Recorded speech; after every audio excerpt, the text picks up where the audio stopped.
Good evening, everyone. I'm Joe Gazen. We hope you are safe and healthy wherever you are tonight. That's right, and I am Leslie Adamy. At the very top tonight, the crisis on the border continues to attract state and federally elected officials, all wanting to see firsthand the situation there. A delegation of about a dozen state congressmen, along with our Texas Sheriff's Regional Alliance, paid a visit to McAllen.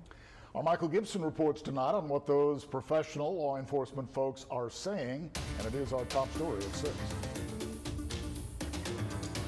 Thank you so very much, Jody. And Jody is our... Members of the Texas Sheriff's Regional Alliance and many of our state congressmen traveled to McAllen to discuss the surge of immigrant families and children at the border.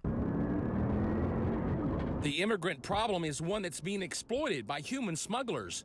Take a look at this wild chase down Highway 77 and then across freshly plowed farmland. The smuggler eventually decides to try and crash through a fence and escape. But Refugio County deputies and DPS officers don't let him get away and pull him out of the truck through the window.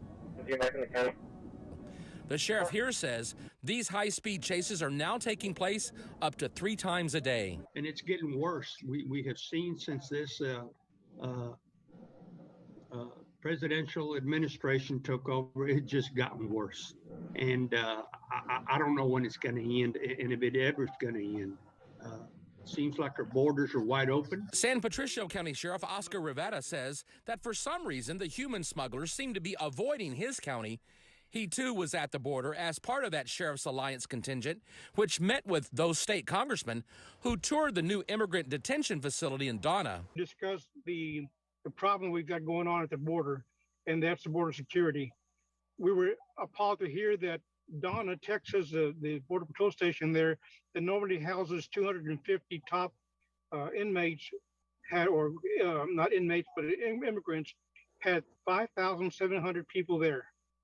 Now, that's crazy. How do you put 5,700 people in a room that holds 250? Both of these sheriffs say that after visiting the border, it's obvious that Border Patrol agents are overwhelmed with the number of immigrants they're having to handle.